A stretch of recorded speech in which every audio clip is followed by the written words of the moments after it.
Meus irmãos, boa noite. A graça e a paz de Cristo. Amém? Amém. Muito bom.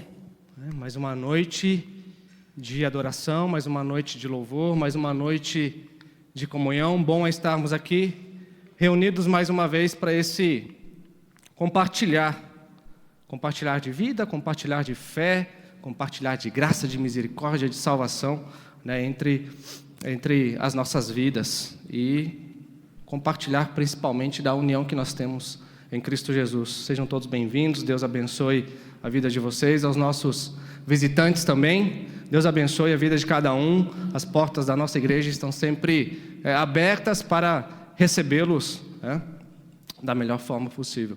Meus irmãos, então hoje nós damos continuidade ao tema que nós estamos trabalhando aos domingos, surpreendidos pela alegria. Surpreendidos pela alegria. E hoje, como um subtema, vamos trabalhar a essência da verdadeira alegria. A gente vai falar um pouco sobre adoração. Sobre adoração. E quero convidar os irmãos, então, a abrirem comigo suas Bíblias no Evangelho de João, no capítulo 4. É um texto bem conhecido da gente, Evangelho de João, no capítulo 4. À medida que a gente for lendo, nós vamos desenvolvendo a conversa, desenvolvendo o tema sobre a adoração. Nessa mulher que é uma das mulheres mais conhecidas de toda a Bíblia. Vamos ver como que Jesus trabalhou esse tema adoração na vida da mulher samaritana.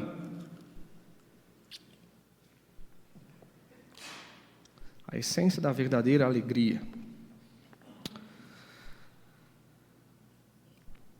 Começar com algumas perguntas para a gente começar a refletir. Você já pensou por que você faz o que você faz? Por que você faz o que você faz todos os seus dias? Todos os seus dias? Todos os dias você levanta de manhã.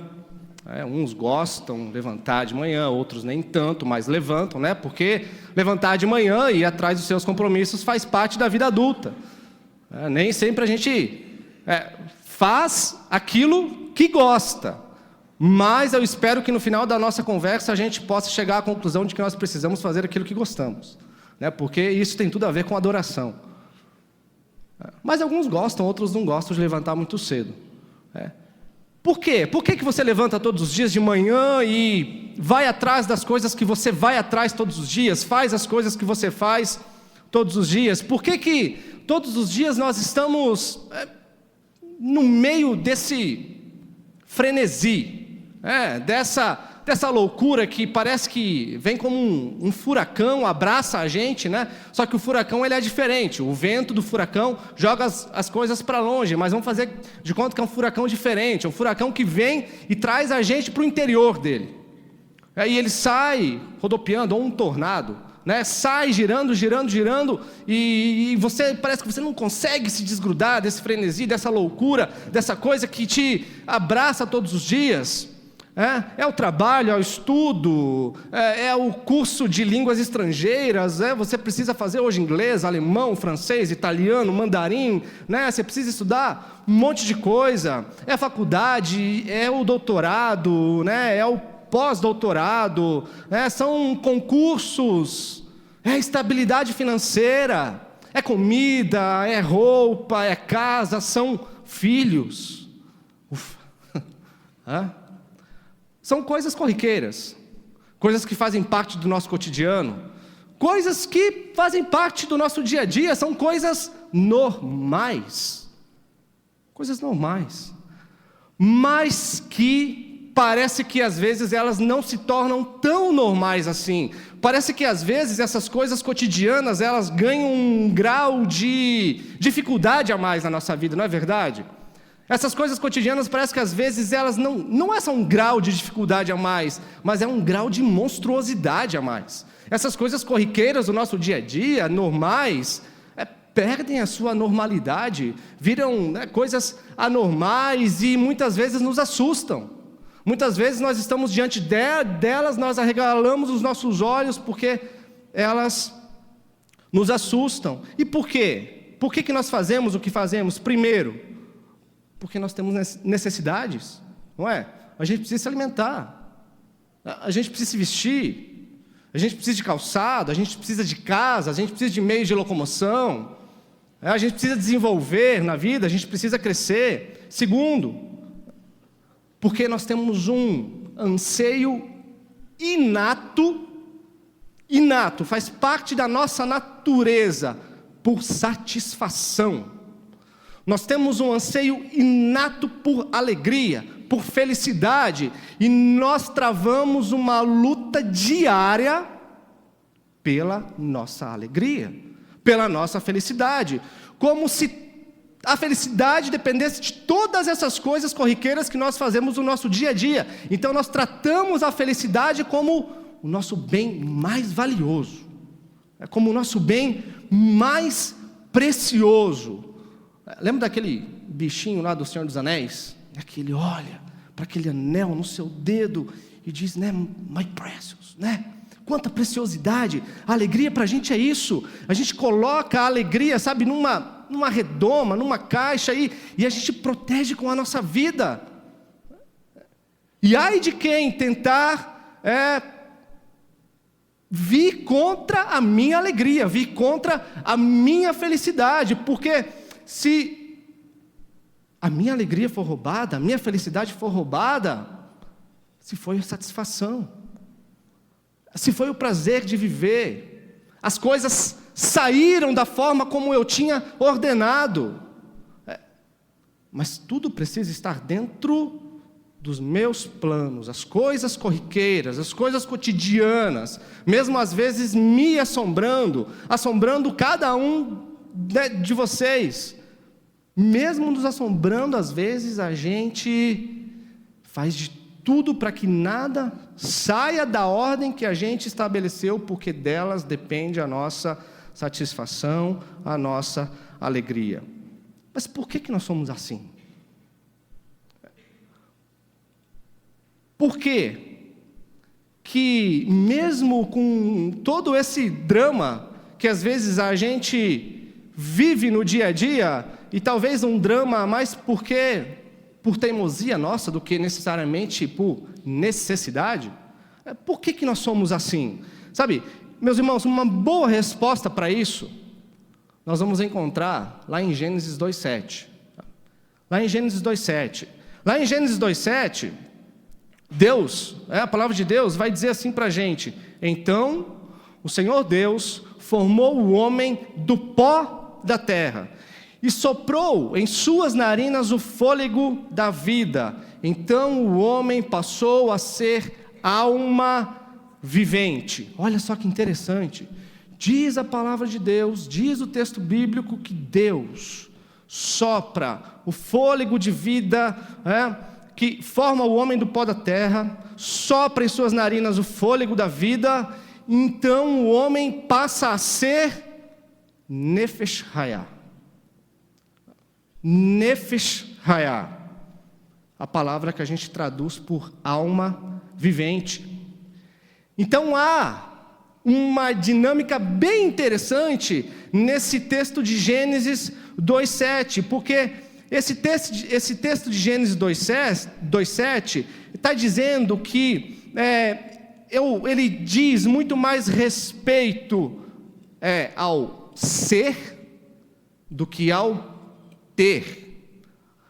Muito mais respeito ao ser do que ao ter. Por quê? Porque muitas pessoas se definem por aquilo que têm. Mas o texto bíblico não.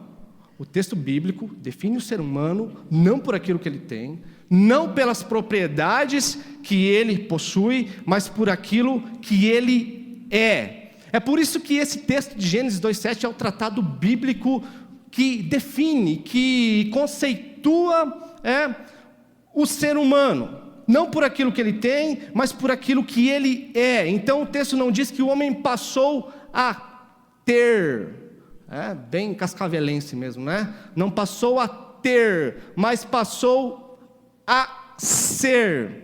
E nesse texto, a coisa ganha então um pouco mais de assombro, de espanto para a gente, quando a gente descobre que nós não somos definidos porque nós temos uma coisa chamada alma, mas nós somos definidos pela palavra de Deus porque nós somos alma.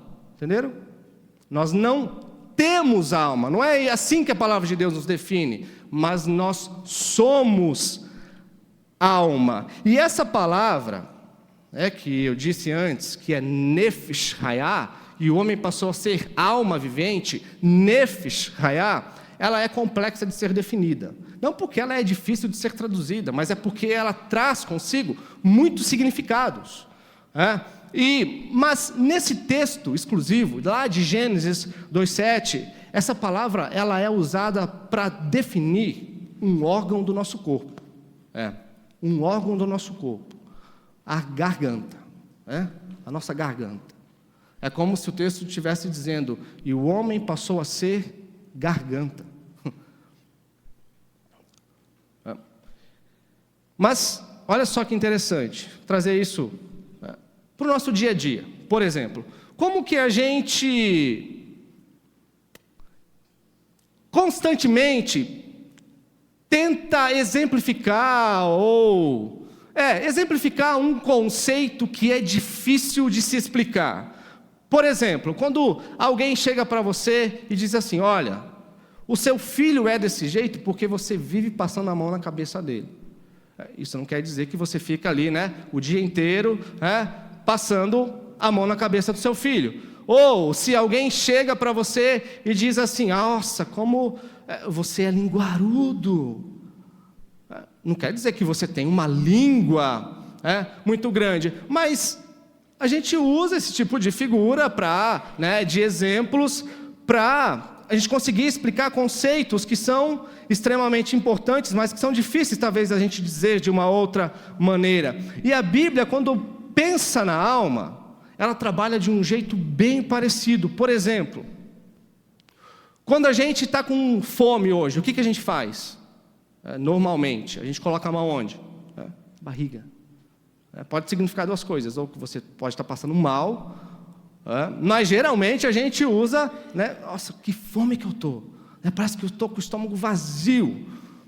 A gente coloca a mão na barriga. Mas olha só que interessante, o povo de Deus nessa época, sabe o que eles faziam quando eles estavam com fome? Sabe onde que eles colocavam a mão? Eles faziam assim, que fome que eu estou. Eles colocavam a mão na garganta para significar que eles estavam com fome. Então, olha só que interessante. Dessa forma, a coisa ela ganha muito mais riqueza. Dessa forma, quando a gente olha para Gênesis 2:7, ele ganha muito mais sentido, porque a Bíblia está dizendo que Deus soprou sobre os homens o fôlego da vida, e ele passou a ser fome. O homem passou a ser sede. O homem passou a ser desejo. Então quer dizer que nós não temos fome, nós não temos sede ou temos desejo. Quer dizer que nós somos fome, nós somos sede, nós somos desejo. Aquilo que o ser humano tem em termos de desejo, aquilo que a gente tem em termos de desejo, é tudo que a terra pode nos dar, é tudo aquilo que o plano terreno pode te dar. Então por isso a gente deseja as coisas da terra, mas de Deus, das coisas celestiais, nós não desejamos, nós somos. Por isso nós vamos ver que a adoração é uma questão de essência, é uma questão de natureza, é uma questão daquilo que você é ou daquilo que você não é. É uma questão de ser. Então a Bíblia, antes de dizer que nós somos seres racionais, ela está dizendo que nós somos seres litúrgicos. Ou seja, nós somos criados essencialmente com o objetivo de adoração. Nós somos colocados na rota da adoração. É assim que a Bíblia nos define. E nós somos criados para a adoração com um único objetivo: a glória de Deus. A glória de Deus. Então você foi criado, sabe, para que de alguma forma, na sua plenitude, você só encontre plenitude no ser de Deus.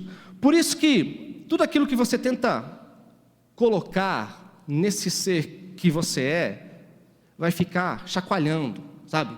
Vai ficar batendo lá dentro, vai ficar sambando. Porque como C.S. Lewis, é legal a definição que C.S. Lewis diz a respeito da alma do homem, que a alma do homem é do tamanho de Deus. Então, nada a não ser, ou seja, aliás, qualquer outra coisa que nós tentarmos pôr no nosso interior, que não for Deus, vai ficar bagunçado, vai ficar batendo lá dentro, vai ficar chacoalhando, fazendo muito barulho. Então, olha só, o seu marido, a sua esposa, o seu filho, não tem o tamanho de Deus.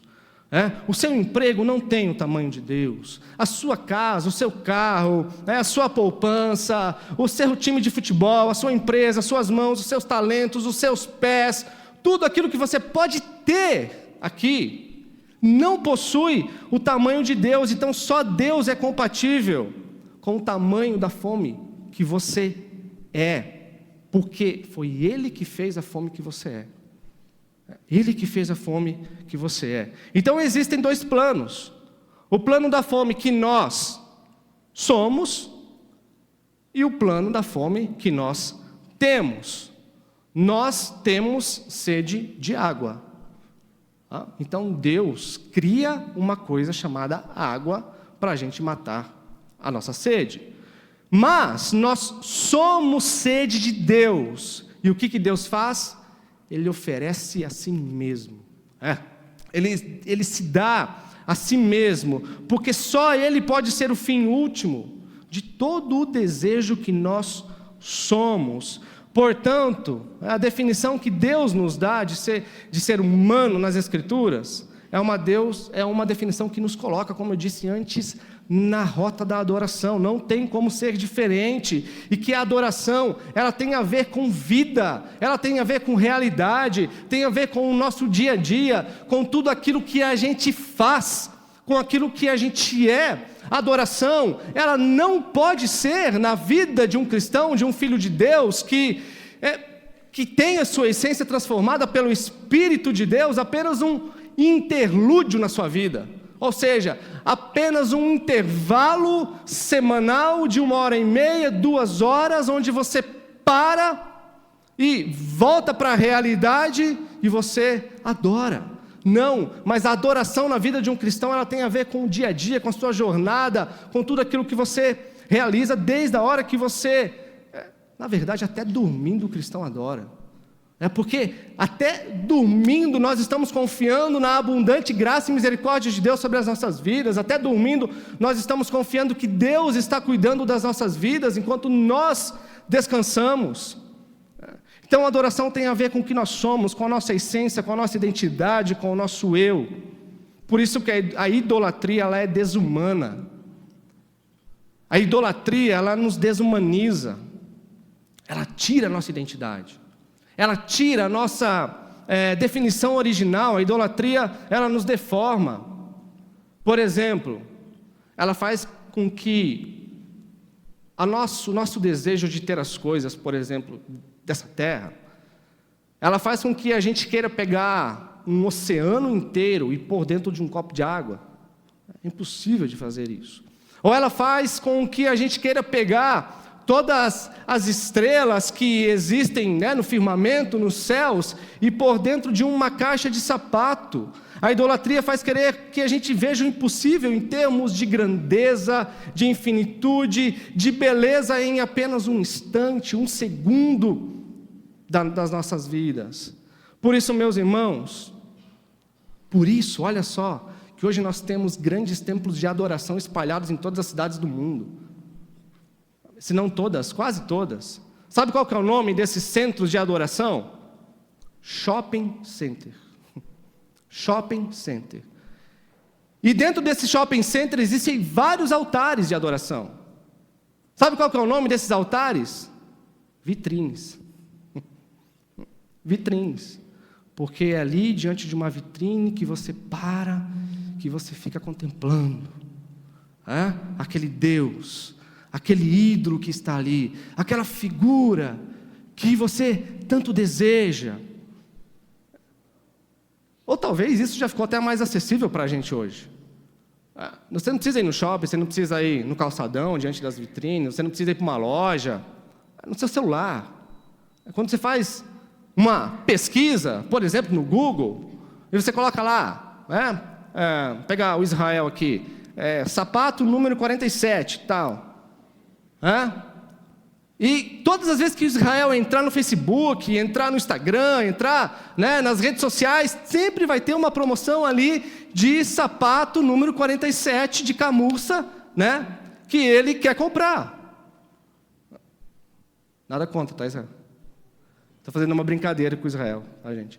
Mas, e aí a gente fica ali, não diante da vitrine, mas na tela do nosso smartphone, adorando o sapato, adorando o vestido, adorando a calça, adorando a camisa, adorando as coisas que a gente tanto anseia, que a gente tanto quer. Mas a grande pergunta, meus irmãos, a grande pergunta que fica para a gente, não é se você é um adorador, porque a gente já descobriu que nós somos adoradores, essa é a nossa essência, porque nós somos nefesh hayah, nós somos fome, nós somos adoradores, nós somos criados para isso. A grande pergunta então é: o que você adora? O que você adora? Sabe, porque o que você adora define a sua essência.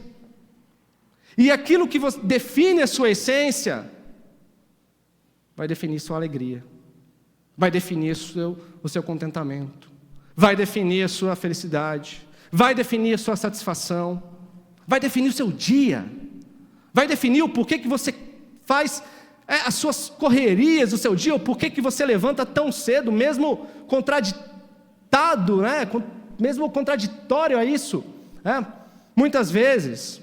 E aí a gente vai para o texto de João, lá no capítulo 4, a partir do verso 4. João diz: era-lhe necessário passar por Samaria. Era necessário Jesus passar por Samaria. Jesus estava indo em direção a Galiléia, ele e seus discípulos, E normalmente, o que os judeus faziam? Eles não passavam por Samaria, embora fosse muito mais perto. Eles faziam um contorno pelo leste, passavam por fora de Samaria para chegar na Galiléia dos gentios. Mas João nos diz que era-lhe necessário, olha os detalhes do texto bíblico, como são importantes, Era-lhe necessário para Jesus passar por Samaria. Samaria é a terra dos impuros samaritanos. É por isso que os judeus não se atreviam a passar por lá. É o povo que foi totalmente, já era corrompido por causa da idolatria, mas depois do exílio assírio, onde os assírios obrigaram o povo do Reino do Norte a se casarem com outros povos, então ficou um povo mestiço, um povo sem identidade. Aquilo que eles tinham de judeus perdeu-se totalmente no tempo. A nação do Reino do Norte nunca mais foi reconstituída como nação, nunca mais veio a existir, e o que ficou ali foi um povo mestiço, um povo impuro. É que para o judeu, eles não passavam por... olha só, eles tinham medo até mesmo de passar pela sombra de um samaritano, porque a sombra de um samaritano podia contaminar cerimonialmente um judeu. Quem dirá passar por Samaria para ter o risco de relar, de tocar em um samaritano? Então, judeu nenhum passava por lá. Mas João diz: era-lhe necessário passar por Samaria. Jesus tinha um objetivo em Samaria. E olha, do verso 5 ao verso 8. Assim chegou a uma cidade de Samaria chamada Sicar, perto das terras que Jacó dera a seu filho José. Havia ali o poço de Jacó. Jesus, cansado da viagem, sentou-se à beira do poço. Isto se deu por volta do meio-dia. Nisto veio uma mulher samaritana tirar água. Disse-lhe Jesus: dê-me um pouco de água. Os seus discípulos tinham ido à cidade comprar comida. Jesus está cansado da viagem. O Criador do universo, o Deus eterno, o Deus encarnado na pessoa de Jesus está cansado, está com sede, está com fome, está exausto por causa da viagem. E aí ele chega nessa cidade de Sicar, na região de Samaria, e ele vê um poço de Jacó, que Jacó construiu para os seus filhos, para os seus gados, e se senta nesse poço. Por quê?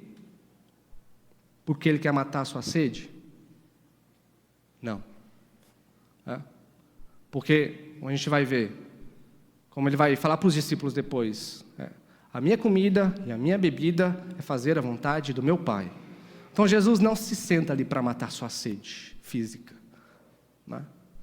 Ele senta nesse poço porque ele tem um objetivo principal. Ele quer fazer de uma mulher samaritana, impura, adúltera, considerada prostituta pela sociedade ali da cidade de Sicar, uma mulher impura, uma mulher que precisa sair ao sol do meio-dia enquanto as outras saem logo de manhãzinho, enquanto o sol não está quente, não está forte, não está escaldante. As outras mulheres saem, vão ali no poço, pegam a sua água com seus baldes e voltam para casa para a sua tarefa diária. Essa mulher não, ela tem vergonha. Ela tem vergonha porque ela é adúltera, porque ela é considerada prostituta. Então ela vai até o meio-dia, porque as outras não querem ter relacionamento com ela, e ela tem vergonha do relacionamento com as outras mulheres. Ela vai ao meio-dia, e quando ela chega ao meio-dia, quem está ali sentado no poço é a pessoa de Jesus. E algo surpreendente acontece. Jesus faz um pedido a essa mulher: por favor, me dê água para beber. Me dê água para beber. Jesus sabia que esse copo de água não ia rolar. Ele sabia que isso não ia acontecer, porque Jesus tem um objetivo. E ela responde, olha o verso 9: como sendo você um judeu, pede para mim, que sou uma mulher samaritana, impura, intocável por vocês, um copo de água para beber. E o verso 10, olha só, ao invés de responder a mulher diretamente, nós vamos ver que Jesus, ele eleva o nível da perplexidade, do susto dessa mulher. E ele diz assim: se você conhecesse o dom de Deus, e quem é que lhe pede, dê-me de beber, você lhe pediria, e ele lhe daria água viva. Então, o que é surpreendente aqui, não é que ele pediu água, mas que ela não pediu água a ele. Ela não pediu água para Jesus. Jesus tem água viva, chamado dom de Deus. E no verso 11 e 12, a gente vê que a mulher ela não consegue atingir o nível, a altura do raciocínio de Jesus. E ela diz assim, simplesmente: mas você não tem corda, você não tem balde, você não tem copo, o poço é fundo. De onde que você vai tirar essa água viva? E ainda tem mais. O Senhor se considera maior do que o nosso pai Jacó. O nosso pai que foi um grande descendente nosso, um patriarca do nosso povo, que foi quem construiu esse poço para dar à sua família, para dar aos seus gados. Como que você pode oferecer água melhor do que essa? Olha que interessante. Como que você pode oferecer água melhor do que essa? Como que isso se traduz para as nossas vidas? Como que isso alcança o nosso dia a dia? Porque, meus irmãos, quando os nossos olhos estão assim tão limitados pelo que é terreno, sabe, a gente perde a sensibilidade do espiritual. A gente perde a sensibilidade para ouvir a voz de Deus, para sentir a presença de Deus, sabe? Quando os nossos ouvidos estão cheios da cera cultural, que a gente que tampa os nossos ouvidos, tampa a nossa sensibilidade, tampa a nossa audição, quando os nossos olhos estão poluídos pela cultura, pela maldade desse mundo, pelo pecado desse mundo, faz com que a gente perca o olhar para o espiritual, né? Os ouvidos para a voz de Deus, e olha só, os olhos dessa mulher estão presos nessas coisas terrenas, não para aquilo que ela é, mas para as coisas que ela deseja. E muitas vezes os nossos olhos, ou na maioria das vezes os nossos olhos, os nossos ouvidos, o nosso ser está por inteiro naquilo que nós temos sede, nós temos desejo, e não naquilo que nós somos desejo. Os olhos dessa mulher estão nesse plano terrestre. Ela é uma adoradora, mas que encontra sentido no desejo que ela tem, não no desejo que ela é. Pelo menos nesse ponto da conversa ainda. Olha o verso 13 e o verso 14. Nós vamos ver que Jesus, não contente, ele eleva um pouco mais a perplexidade diante dessa mulher. Jesus vai responder: quem beber desta água terá sede outra vez. Aquele, porém, que beber da água que eu lhe der, nunca mais terá sede. Ao contrário, a água que eu lhe der será nele uma fonte a jorrar para a vida eterna. O que surpreende não é o fato de Jesus poder dar-lhe água sem ter um balde, mas é uma água diferente, sabe? É uma água que satisfaz para sempre. É uma água que você vai beber, não vai sentir sede, sabe? E ainda, mais ainda, depois que você bebe, você se torna uma fonte de vida. É água milagrosa, é água que Jesus tem para dar, é água que penetra no solo arenoso, no solo infértil, no solo já escaldado pelo sol, mas que brota, sabe? Uma água que entra e que brota, que se torna uma fonte para a vida. É como a gente vai encontrar lá em Isaías 43:19, por exemplo, quando Deus está falando assim para a nação que está presa lá na Babilônia: olha só, percebam, eu estou fazendo uma coisa nova, abram os olhos, vejam, eu estou fazendo uma coisa nova. Antes, quando vocês iam sair do Egito, eu abri um mar para vocês passarem com os pés a seco, mas agora, no retorno de vocês para Jerusalém, eu vou fazer brotar água no deserto, eu vou fazer passar rios pelo deserto. Ou seja, é o nosso coração seco, é o nosso coração árido, é o nosso coração sem vida, é aquilo que a gente que necessita da água de Jesus, que necessita dessa água que mata aquilo que nós somos. Que mata aquilo que nós somos não ficou legal. Mas que mata a sede que nós somos. A fome que nós somos, né? Em João 7, 37 e 39, Jesus ainda vai dizer: se alguém tem sede, venha a mim e beba. Quem crer em mim, como diz a Escritura, do seu interior fluirão rios de água viva. E o texto vai completar isso. Ele diz com respeito ao Espírito que havia de habitar naqueles que crescem nele. Ou seja, a água de Cristo, que Cristo nos dá, é o próprio Espírito Santo. É a presença dele, é a habitação na minha vida, na vida de cada um de nós, que preenche a frustrante sede, a frustrante fome que nós somos, e transforma você em uma fonte a jorrar para os outros, onde os outros podem encontrar vida. E aqui Jesus sai do literal, nessa conversa com a mulher. Ele sai do literal e vai para a eternidade. Ele sai da terra e vai para o céu. Ele sai desse mundo físico e vai para a glória celestial. Jesus sai da fome e sede que temos para entrar na fome e sede que nós somos. Só que a mente dessa mulher ainda funciona de uma forma diferente. Na mente dela está ecoando a frase de Jesus: nunca mais terá sede, nunca mais terá sede, nunca mais terá sede. Olha que beleza, eu nunca mais vou ter sede. E o verso 15 ela vai dizer: Senhor, me dá dessa água, Me dá dessa água, eu preciso dessa água, né? Porque eu não quero mais ter sede. Nem que eu não quero mais voltar aqui para buscar água, eu não quero mais vir para esse poço, eu não quero encarar a realidade que eu estou encarando todos os dias, né, de precisar sair ao meio-dia porque eu tenho vergonha da sociedade, daquilo que eu sou. É porque as pessoas têm vergonha de se encontrarem comigo por aquilo que eu sou. Ela não conseguiu ainda elevar-se acima dos seus 5 sentidos. Ela não entendeu ainda que o problema dela não é uma questão de ter sede, mas de ser sede. Ela fica contente ainda com o fato de Jesus oferecer para ela uma bebida, uma água mágica, que vai acabar com a sua sede, com o seu trabalho árduo, diário, debaixo daquele sol quente, forte, escaldante. Ela ainda não entendeu que ela é sede. Ela não entendeu que ela é sede.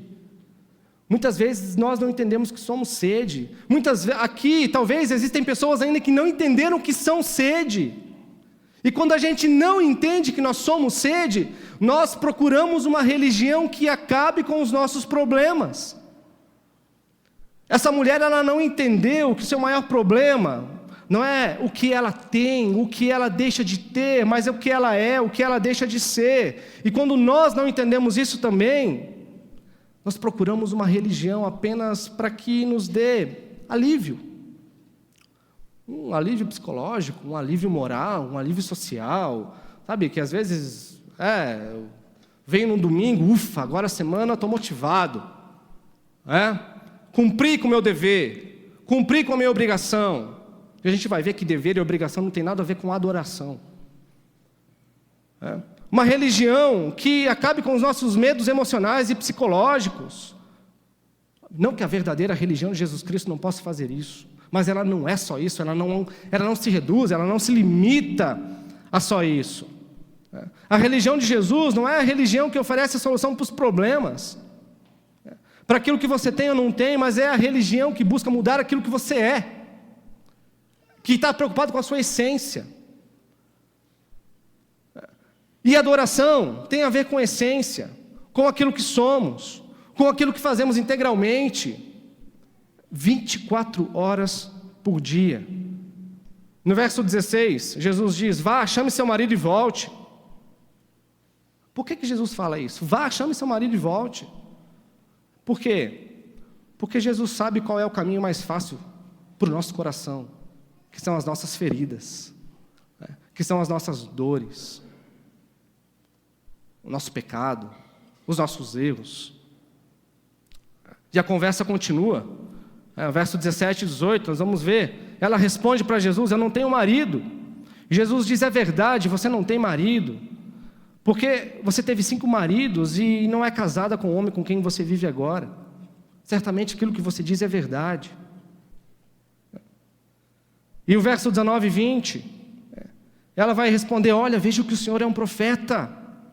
Então me responda, já que o Senhor é um profeta, então me responda, por que os judeus insistem que em Jerusalém é o lugar de adoração, e nós, os samaritanos, afirmamos que é aqui no Monte Gerizim, onde os nossos antepassados adoraram?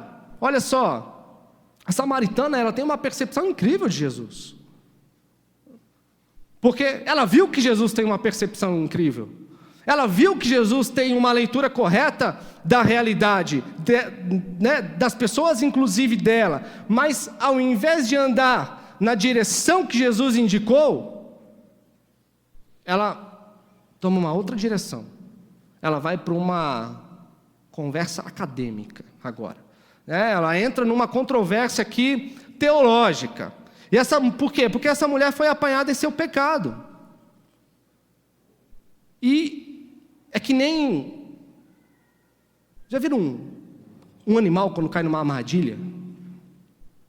Quando um animal cai numa armadilha, ele faz de tudo para sair dessa armadilha, não é verdade? Se for preciso, ele perde a perna. E essa mulher, ela está desesperada, ela precisa sair dessa conversa. Por isso que ela muda o rumo. Ela foi pega em seu pecado, ela tenta uma manobra para sair dessa armadilha, e ela diz: é claro, meu adultério, né, Senhor? Sim, mas e aí? Qual é o lugar? Na sua opinião, qual é o lugar onde a gente deve adorar? no Monte Gerizim, onde os nossos passados adoravam, onde eles construíram um templo, ou é em Jerusalém, onde o seu povo, onde os judeus dizem que é o lugar onde se deve adorar? E o que é mais interessante ainda nessa conversa é que Jesus não volta mais para o tema de adultério. Ele não volta mais para esse tema. Ele só foi, sabe, para fazer pressão contra a porta do coração dessa mulher que estava trancada. Mas agora, olha só, o pé de Jesus está na porta. Sabe quando alguém tenta fechar a porta e você coloca o pé ali? E parece que é um negócio incrível, né? Não tem como fechar. O pé de Jesus agora está na porta do coração dessa mulher, a porta que antes estava trancada. E ele trata agora na questão da adoração. Ele entra na questão que ele queria entrar. Jesus não queria falar propriamente do adultério dessa mulher. E é interessante a gente olhar esse objetivo, essa atitude de Jesus, em não voltar mais ao assunto do adultério. Sabe por quê, meus irmãos? Porque Jesus sabe que não adianta a gente teimar em tirar frutos bons de uma árvore ruim. Árvore ruim nunca vai dar fruto bom, nunca vai dar fruto doce. O fruto vai ser azedo, o fruto vai ser amargo. E Jesus conhecia a essência daquela mulher. Jesus sabia que não adiantava ele cobrar uma mudança moral, ética daquela mulher, se a sua essência não tinha nada a ver com aquilo que ele ia falar para ela. Então ele vai falar sobre adoração. E é a mesma coisa com a gente. Aquilo que Paulo vai dizer. Ninguém discerne as coisas espirituais de Deus, senão pelo próprio Espírito de Deus. Ninguém entende as coisas eternas, senão pelo próprio Espírito de Deus. Sabe? E como falar? Como falar sobre a essência de uma verdadeira alegria com quem ainda não entende que é fome, que não tem fome, sabe? E que é uma fonte seca, que precisa constantemente, como essa mulher samaritana, estar sempre se envolvendo em relacionamentos amorosos para sanar a fome, o desejo, a sede que ela tem, e não daquilo que ela é. E talvez a necessidade, sabe, trazendo isso para a gente, talvez a necessidade do seu marido, da sua esposa, dos seus filhos, do seu amigo, do seu parente, não seja aquilo que você esteja dando para matar o desejo que ele tem, que ela tem, que seu filho tem. Talvez a necessidade seja maior, a fome que ele, que ela sabe? Talvez você esteja tratando a fome que você tem, ou talvez você esteja tratando a fome que você é, com a fome que você tem, indo atrás de desejos que você tem, na tentativa de sanar o desejo que você é. E, meus irmãos, nada tem o tamanho de Deus, nada do que é terreno tem o tamanho do que é celestial, nada do que é temporal tem o tamanho do que é eterno. As coisas vão ficar chacoalhando dentro de você, as coisas vão ficar sambando dentro de você, mas não vão preencher aquilo que você é. E olha o verso 21 e o verso 22. Jesus declarou: creia em mim, mulher, está próxima a hora em que vocês não adorarão o Pai, nem neste monte, nem em Jerusalém. Vocês samaritanos adoram o que não conhecem, nós adoramos o que conhecemos, pois a salvação vem dos judeus. Olha que interessante.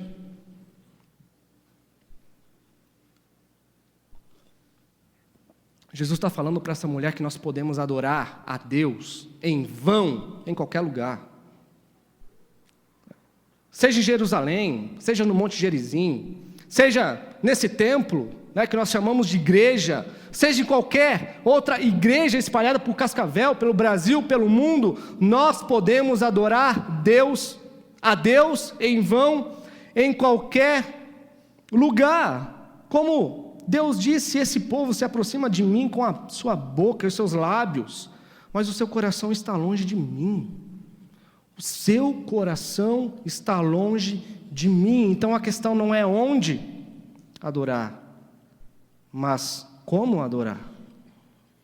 E Jesus diz, olha, vocês nem conhecem de fato quem que vocês estão adorando. Ele falando para a mulher samaritana, vocês nem conhecem verdadeiramente quem vocês estão adorando. Sabe, vocês só possuem o Pentateuco. E na versão que é traduzida por vocês só conhecem a Deus através do Pentateuco. Então o conhecimento de vocês desse Deus é um conhecimento deficiente. E se nós temos um conhecimento deficiente desse Deus, a nossa adoração não tem um outro caminho senão ser deficiente. São palavras duras de Jesus.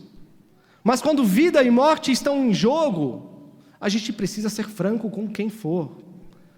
Quando vida e morte estão em jogo, a gente precisa ser verdadeiro, a gente precisa agir com franqueza, a gente não pode ter uma outra atitude diante disso. Por isso, Jesus diz, a adoração deles é deficiente, porque o conhecimento deles de Deus é deficiente, e é impossível adorar quem não se conhece. Então a questão é como e a quem adorar, não onde. Porque a adoração precisa ser real no coração de quem está adorando, no coração de quem está adorando, sabe?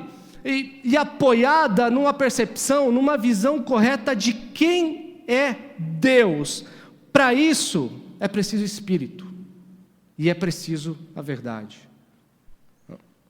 Verso 23 e 24, vem chegando a hora e já chegou, que os verdadeiros adoradores adorarão o Pai em espírito e em verdade. Deus é espírito, é necessário que os seus adoradores o adorem em espírito e em verdade, Jesus diz a essa mulher. Por quê? Porque a adoração, ela ultrapassa infinitamente o nosso senso de dever e o nosso senso de obrigação. É muito mais do que a gente parar num interlúdio durante a semana de 1h30, 2 horas e adorarmos de forma externa. A adoração é totalmente o contrário do nosso formalismo, sabe, do nosso ritualismo, do tradicionalismo vazio que muitas vezes a gente expressa a Deus. Mas a adoração, ela precisa ter cabeça, ela precisa ter entendimento, mas também não pode ser separado do coração. Ela precisa envolver o quê? Emoções, o coração, mas também a mente, o nosso entendimento, porque verdade sem emoção produz uma religião fria, produz uma religião morta, sabe? Uma igreja que fica cheia de adoradores artificiais, e quando a adoração é reduzida a um simples ato de dever, de obrigação, ela deixa de ser adoração. Sabe por quê, meus irmãos? Porque adoração é alegria. Adoração é alegria. Por isso que não tem só a ver com mente, por isso que tem a ver com o coração de quem está adorando. Por isso que tem a ver mais com também com o coração de quem está se prostrando, tem a ver com o coração de quem está cantando, tem a ver com o coração de quem está ouvindo a palavra pregada, tem a ver com o coração de quem está trabalhando, tem a ver com o coração de quem está se relacionando com as pessoas. Se não tiver coração e mente de forma igual, a nossa adoração deixa de ser adoração. A adoração verdadeira vem de pessoas com emoções profundas, grande amor e doutrina sadia, uma verdade sadia. E olha só, para a gente concluir, nós vamos pular lá para o verso 28. Olha que interessante o verso 28. Olha como é legal a gente ver os detalhezinhos que a gente encontra nas Escrituras. Então, deixando o cântaro, a mulher voltou à cidade e disse ao povo: por que João colocou que a mulher deixou o cântaro?